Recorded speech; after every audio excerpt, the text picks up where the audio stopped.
কলকাতায় একটা রাস্তা আছে, যে রাস্তাটার নাম হচ্ছে লর্ড সিনহা রোড। কিন্তু কে ছিলেন এই লর্ড সিনহা?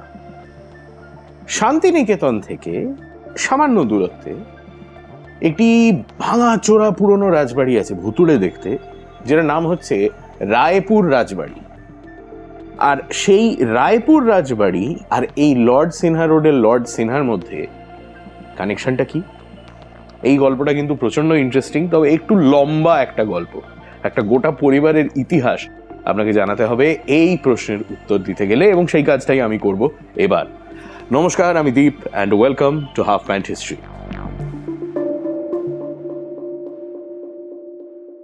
সম্ভবত 1764 নাগাদ লালচাঁদ দে নামে এক উত্তররাঢ়ী কায়স্থ মেদিনীপুর থেকে বীরভূমে এসে বসবাস শুরু করেন। বীরভূমের আদমপুর বলে এক জায়গায় তিনি ঘাঁটি গেড়ে বসেন এবং ব্যবসা শুরু করেন। ব্যবসা সম্ভবত ছিল প্রধানত কাপড়ের, বিশেষ করে জাহাজের পালের কাপড়ের, যা তখনকার দিনে ইংরেজ এবং অন্য বিদেশি কোম্পানিরা কিনত। নিজের চেষ্টায় ধীরে ধীরে তার ব্যবসা বাড়ে এবং একসময় প্রায় 1000 তন্তুবাইকে তিনি নিয়ে এসে এখানে কাজে লাগান। 1770 সালে স্থানীয় চৌধুরী পরিবারের কাছ থেকে তিনি এই অঞ্চলে জমিদারি কিনে নেন। লালচাঁদের উত্তরসূরি বিশ্বম্ভর সিংহ বর্ধমানের রাজার থেকে রায় খেতাব পান। তাদের নামেই সেদিনের আদমপুর হয়ে যায় রায়পুর, এবং এই রায়পুরেই গড়ে ওঠে লালচাঁদের বংশধরদের প্রাসাদোপম রাজবাড়ি। এটা রায়পুরের সিনহা পরিবারের গোড়ার কথা। এই নিয়ে অবশ্য দ্বিমত রয়েছে, কিন্তু সেদিকে না গিয়ে আমরা বরং চলে আসি রায়পুর রাজবাড়ির গল্পে। 1780 নাগাদ লালচাঁদের ছেলে শ্যামকিশোর সিনহা তৈরি করেছিলেন এই বিরাট প্রাসাদ। 20 একর জমি নিয়ে তৈরি করা এই বাড়ির ছিল 3টি মহল এবং 120টি ঘর। 1863 সালে রায়পুরের ভুবনমোহন সিনহার কাছ থেকে বার্ষিক 5 টাকা বিনিময়ে 20 একর জমি এবং 2টি ছাতিম গাছ লিজে নেন দেবেন্দ্রনাথ ঠাকুর। নিজে থাকার জন্য তিনি একটি বাড়ি তৈরি করান, যার তিনি নাম দেন শান্তিনিকেতন। দেবেন্দ্রনাথের ছেলে রবীন্দ্রনাথ ঠাকুর এখানেই তৈরি করেন নিজের বিশ্ববিদ্যালয়, এবং দেবেন্দ্রনাথের তৈরি সেই বাড়ির নামেই আজ পুরো জায়গার নামই হয়ে গেছে শান্তিনিকেতন। সে বাড়ি আজও রয়েছে এবং তার নাম শান্তিনিকেতন গৃহ। এরই কাছে ভুবনমোহন সিনহা একটি গ্রামের গোড়াপত্তন করেন, যার নাম হয় ভুবনডাঙ্গা। ব্রাহ্মধর্ম প্রচার করতে এবং ছাতিমের নিচে বসে ধ্যান করতে দেবেন্দ্রনাথ মাঝে মাঝেই আসতেন শান্তিনিকেতনে। সিনহা এবং ঠাকুর পরিবারের মধ্যে তৈরি হয় এক ঘনিষ্ঠ সম্পর্ক। যে বছর দেবেন্দ্রনাথ ভুবনমোহন সিনহার কাছ থেকে ওই 20 একর জমি লিজে নেন, সেই বছরেই রায়পুর রাজবাড়িতে ঘটে আর এক ঘটনা। 24শে মার্চ 1863 সালে সীতাকান্ত সিনহার ছোট ছেলের জন্ম হয়। ছেলের নাম রাখা হয় সত্যেন্দ্র প্রসন্ন। বীরভূম জেলা স্কুল এবং প্রেসিডেন্সি কলেজে লেখাপড়া শেষ করে 1881 সালে ইংল্যান্ডে পাড়ি দেন সত্যেন্দ্র আইন পড়তে। ব্যারিস্টার হয়ে কলকাতায় ফিরে আসেন 1886 সালে। বিদেশ যাত্রার আগেই 1880 সালে গোবিন্দমোহিনী মিত্রের সঙ্গে তাঁর বিয়ে হয়। গোবিন্দমোহিনী ব্রাহ্মধর্মের ভক্ত হয়ে পড়েন এবং বিদেশ থেকে ফিরে এসে সত্যেন্দ্র প্রসন্ন এবং গোবিন্দমোহিনী দুজনেই সাধারণ ব্রাহ্ম সমাজে যোগ দেন।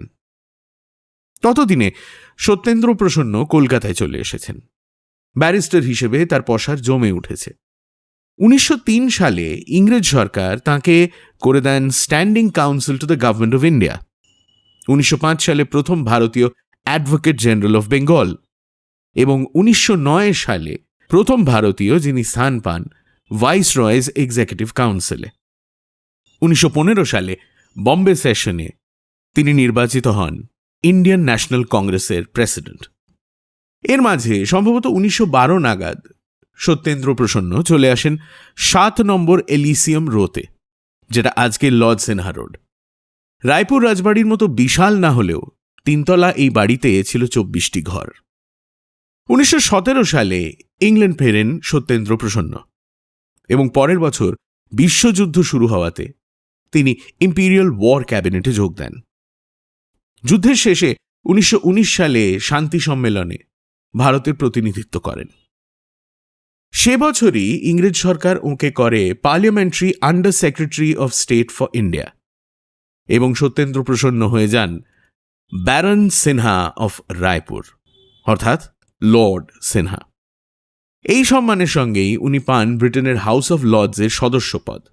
বলাই বাহুল্য যে তিনিই ছিলেন প্রথম ভারতীয় হাউস অফ লর্ডসের সদস্য। 1920 সালে বাড়ি ফিরে উনি বিহার এবং উড়িষ্যার রাজ্যপাল হিসেবে দায়িত্ব নেন। তবে স্বাস্থ্যের কারণে মাত্র 11 মাস পরেই তাঁকে এই পদ ছেড়ে দিতে হয়। 1928 সালে বহরমপুরে সত্যেন্দ্র প্রসন্ন সিনহা, ব্যারন সিনহা অফ রায়পুর, মারা যান। এই গল্প আরও এগিয়ে নিয়ে যাওয়ার আগে একটু বুঝিয়ে দিই ইংল্যান্ডে পিয়ারেজের ব্যাপারে। এই যে সত্যেন্দ্র প্রসন্নকে ব্যারন সিনহা অফ রায়পুর করা হলো, এর মাধ্যমে তিনি হয়ে গেলেন একজন পিয়ার, ইংল্যান্ডের নোবিলিটির অংশ। পদমর্যাদার দিক দিয়ে কিন্তু ব্যারন নাইটের ওপরে। আর ব্যারন আর নাইটের মধ্যে আরেকটা তফাৎ হলো এই যে এই ধরনের পিয়ারেজ সাধারণত পুরুষানুক্রমিক হয়। মানে নাইটের ছেলে নাইট হবে না, কিন্তু ব্যারনের ছেলে সাধারণত ব্যারন হয়। এবং সাধারণত এই ধরনের টাইটেল কার কাছে যাবে সেটা নির্ধারণ করা হয় একটি নিয়ম মেনে, যেটার নাম হচ্ছে প্রিমোজেনিচার। এটা আমি খুবই ওভার সিম্পলিফাই করে গোদাভাবে বললাম, তবে যাই হোক, বলার কারণ হচ্ছে যে সত্যেন্দ্র প্রসন্ন এবং গোবিন্দ মোহিনীর ছিল 4 ছেলে 3 মেয়ে। প্রিমোজেনিচার অনুযায়ী পরের ব্যারন হবেন বড় ছেলে অরুণ কুমার। অরুণ কুমারের উত্তরাধিকার নিয়ে কিছুটা বিতর্ক এবং মামলা হয়। মামলা জিতে তারপর দ্বিতীয় বিশ্বযুদ্ধ পেরিয়ে 1945 সালে উনি শেষে হাউস অফ লর্ডসে বসার সুযোগ পান এবং ভারতের স্বাধীনতার পরেও 1967 সাল পর্যন্ত অরুণ কুমার হাউস অফ লর্ডসের অধিবেশনে অংশগ্রহণ করেন। 1967 সালে তার মৃত্যুর পরে তৃতীয় ব্যারন হন তাঁর ছেলে সুধীন্দ্র প্রসন্ন। বাপ ঠাকুরদার থেকে সুধীন্দ্র কিছুটা আলাদা ছিলেন, কারণ তিনি ব্যবসার জগতের সঙ্গে জড়িয়েছিলেন। ম্যাকনিল ব্যারি কোম্পানির এমডি এবং চেয়ারম্যান ছিলেন। সুধীন্দ্র প্রসন্নর 1 ছেলে 2 মেয়ে। ছেলে সুশান্ত প্রসন্ন, মেয়ে মঞ্জুলা এবং অঞ্জনা। মঞ্জুলা বিয়ে করেছিলেন ভুটানের দাসো তোবগে সোনাম দর্জিকে, তবে বিয়ের মাত্র 5 বছর পরেই বিবাহ বিচ্ছেদ হয়।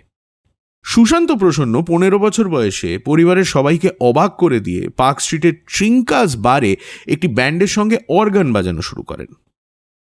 সম্ভবত সেখানেই তার আলাপ হয় অ্যাংলো ইন্ডিয়ান মেয়ে প্যাট্রিশিয়া অর্চার্ডের সঙ্গে।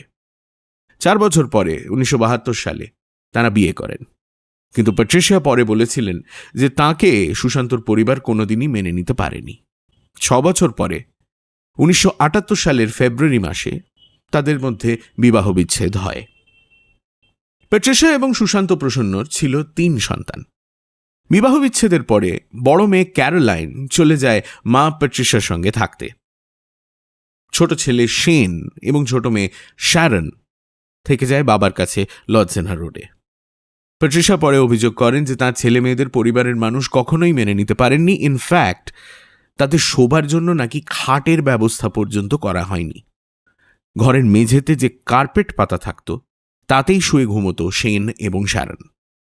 28 নভেম্বর 1978 রাত 3টে 7 নম্বর লর্ডসেনহা রোডের উল্টো দিকেই পুলিশ ব্যারাকসে ঘুম ভেঙে যায় কনস্টেবল সরোজ কুমারের। তিনি দেখেন যে লর্ডসেনহার বাড়িতে আগুন লেগেছে। আগুনের সঙ্গে সঙ্গে সরোজের কানে যায় একটি অদ্ভুত হিস হিসে শব্দ। বাড়ির সামনে ততক্ষণে ভিড় জড়ো হয়ে গেছে। লোকে দরজায় ধাক্কা দিচ্ছে, আগুন আগুন করে চেঁচাচ্ছে, তবে অদ্ভুতভাবে বাড়ির কাউকেই দেখা যাচ্ছে না বা কারুর সাড়া শব্দও শোনা যাচ্ছে না। বাড়িতে তখন ছিলেন সুধীন্দ্র, তাঁর স্ত্রী মাধবী, তাঁর ছেলে সুশান্ত, মেয়ে মঞ্জুলা, শেন, শ্যারন এবং ঝি চাকর মিলিয়ে আরও অন্তত 10 জন। শেষে বাড়িরই এক পরিচারক দরজা খুলে দেয়, দমকল আসে এবং এসে তারা আগুন খুব সহজেই নিভিয়ে ফেলে। কিন্তু গোটা পরিস্থিতি ভীষণ সন্দেহজনক মনে হয় ফায়ার সার্ভিসেস চিফ সুভাষ চ্যাটার্জির। প্রথমত, একটি বাড়িতে আগুন লাগলে বাড়ির লোকজনের মধ্যে অন্তত কিছুটা উত্তেজনা বা ভয় দেখতে পাওয়া স্বাভাবিক। তবে এক্ষেত্রে সেনা পরিবারের কারুর মধ্যেই উত্তেজনার লেশমাত্র নেই। দ্বিতীয়, গোটা বাড়িতে আগুন লাগেনি, আগুন লেগেছিল শুধু একটি ঘরে। দমকলের লোকজন যখন বাড়িতে ঢুকছেন ততক্ষণে কিন্তু সুধীন্দ্রর ঘুম ভেঙেছে, তিনি বেরিয়েও এসেছেন।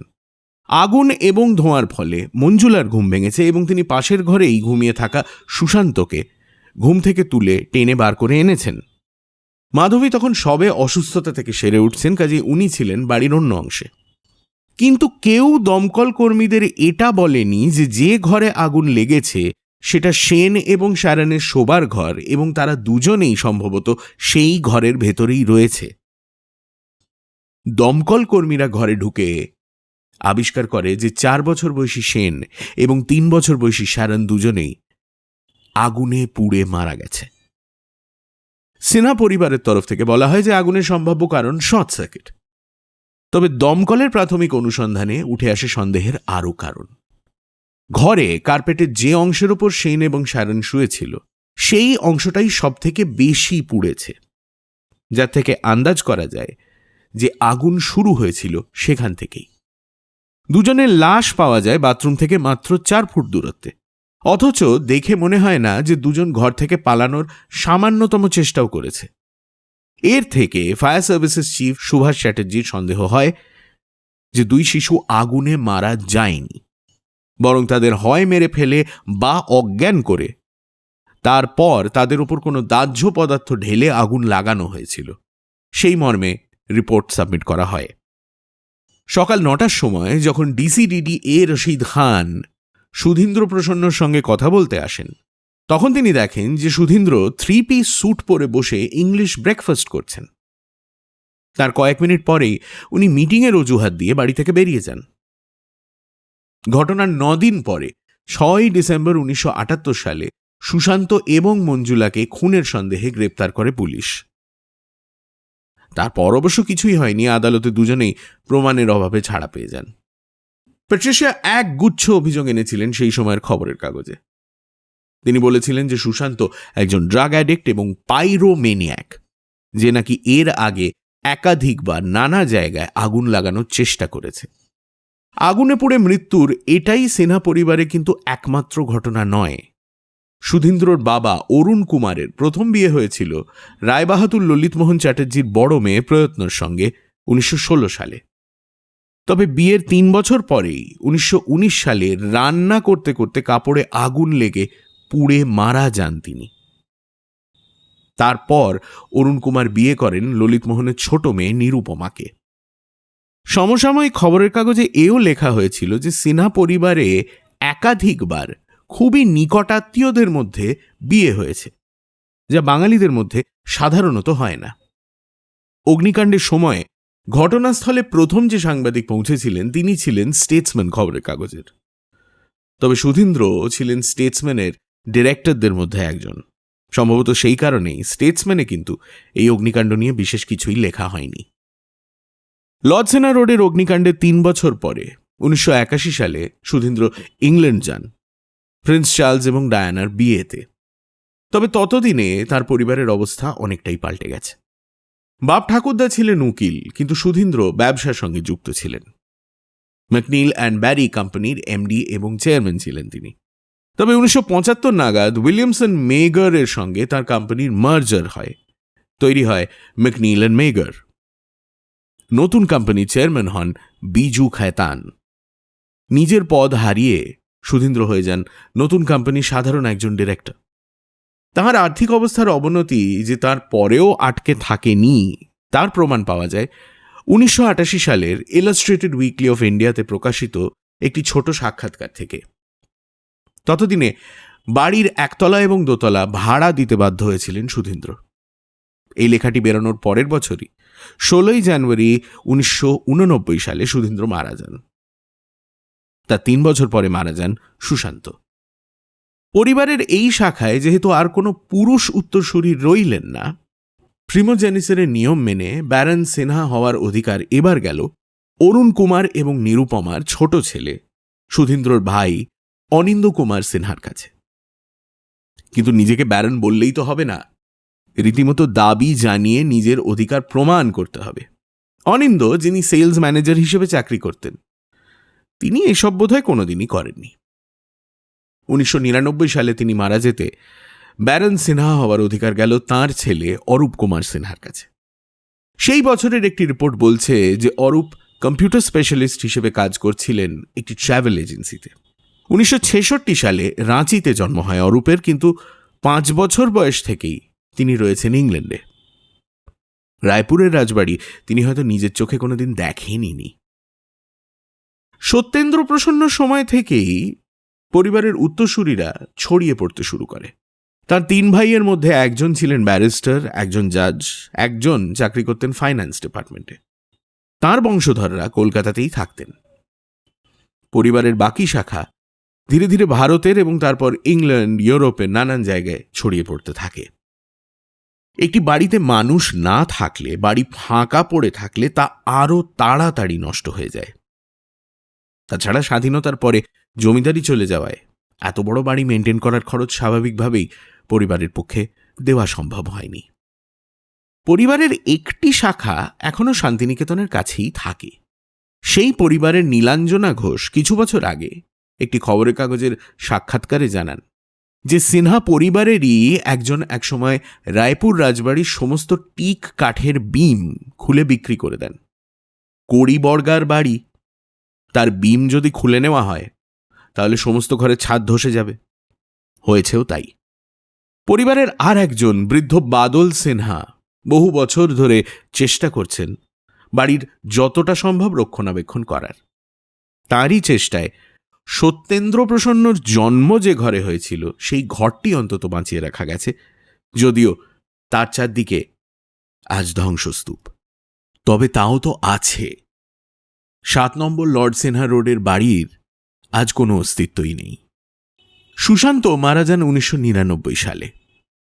তাঁর 4 বছর আগে মঞ্জুলা মারা গেছেন। তাদের পর এই বাড়িতে আর কেউ থাকতো বলে আমার মনে হয় না। একটি বাড়ি যদি পোড়া এবং পোড়ো দুই একসঙ্গে হয়ে থাকে তবে তার ভেঙে পড়তে বিশেষ সময় লাগার কথা নয়। বাড়িকে হেরিটেজ তকমা দিয়েছিল সরকার, কিন্তু সমস্যা হচ্ছে আমাদের সরকার ওই হেরিটেজ তকমা দিয়েই খালাস। রক্ষণাবেক্ষণের জন্য কোনো রকম সাহায্য সরকারের কাছ থেকে পাওয়া যায় না। যারাই হেরিটেজ বিল্ডিং ভাঙতে চান তারা আইনের এই ফাঁককেই ব্যবহার করেন। বাড়ি ফেলে রেখে দাও, সে এমনিই ভেঙে পড়বে। আর একবার ভেঙে পড়লে তখন তার জায়গায় নতুন বাড়ি তৈরি করতে তো কোনো সমস্যা নেই। ধীরে ধীরে লর্ড সিনহার বাড়ির এক একটি অংশে তৈরি হয়ে যায় আধুনিক বাড়ি। আজ লর্ড সিনহা রোডে 7 নম্বর বলে কোনো ঠিকানাও নেই। রয়েছে 7A আর 7B। বাপরে, লম্বা ভিডিও, প্রচুর লেখাপড়া করতে হয়েছে। তবে এই স্টোরিটা রিসার্চ করতে করতে আমার মাথার মধ্যে অনেকগুলো ভাবনা চিন্তা ঘুরছিল। এই যে আমাদের দেশের শাসন ব্যবস্থা বা সমাজ ব্যবস্থা বা আপনার আমার লাইফস্টাইল, এগুলো যে সময়ের সাথে সাথে পাল্টেছে সেটার কিন্তু অনেকগুলো জিনিসের ওপরে প্রভাব পড়ে। গ্রাম বাংলার যে জমিদার বাড়িগুলো, যেগুলো অধিকাংশই এখন খুব খারাপ অবস্থায়, সেগুলোর কথাই ভাবুন না। এই বিরাট বাড়িগুলো তৈরি করা হয়েছিল যখন জমিদারি প্রথা ছিল এবং সেই জমিদারি থেকে একটা বিপুল পরিমাণ অর্থ উপার্জন করা যেত। তো অত টাকা যদি আপনার কাছে আসে তাহলে এরকম বাড়িও তৈরি করা আপনার পক্ষে সম্ভব। এরকম বাড়ি মেনটেন করাও খুব একটা কষ্টকর কিছু নয়।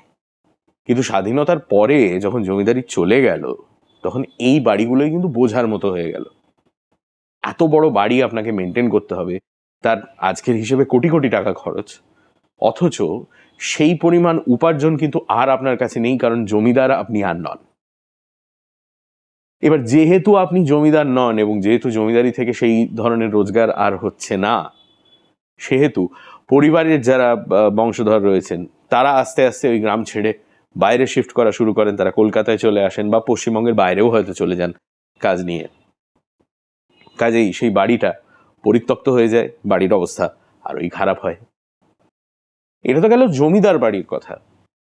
সাধারণ বাঙালির কথাই ভাবা যাক না। উত্তর কলকাতায় আজ আমরা যে বিরাট বড় পুরনো পুরনো বাড়িগুলো দেখি, যার মধ্যে অনেকগুলো খুবই খারাপ অবস্থায়, অনেক ক্ষেত্রেই কিন্তু আপনি দেখবেন এই বাড়িগুলো তৈরি হয়েছিল যে সময় জয়েন্ট ফ্যামিলি ছিল। এবার যখন একটা জয়েন্ট ফ্যামিলি হয়, ধরুন 4 ভাই একসঙ্গে রয়েছে, 4 জনের 4টে ফ্যামিলি, তারা সবাই একসঙ্গে একটা বাড়িতে রয়েছে, তো সেরকম বড় বাড়ি তার জন্য তৈরি করতে হবে। কিন্তু ধীরে ধীরে তো জয়েন্ট ফ্যামিলি ভেঙে গেছে, এখন আমাদের নিউক্লিয়ার ফ্যামিলিজ। যে বাড়ি জয়েন্ট ফ্যামিলির জন্য তৈরি হয়েছিল সেই বাড়ি কিন্তু কোনোভাবেই একটি নিউক্লিয়ার ফ্যামিলির জন্য সুটেবল নয়। কাজেই সেই বাড়িগুলো হয় পরিত্যক্ত হয়ে গেছে বা বিক্রি হয়ে গেছে। খুব কম কিছু ক্ষেত্রে যেটা হয়েছে সেটা হচ্ছে যে জয়েন্ট ফ্যামিলির লোকজনদের বাড়ি, তারা নিজেরাই সেই বাড়িটা ভেঙে ফেলে তার জায়গায় ফ্ল্যাট তৈরি করেছেন, এবং সেই ফ্ল্যাটগুলোতে ওই জয়েন্ট ফ্যামিলিরই এক একটি শাখা থাকে।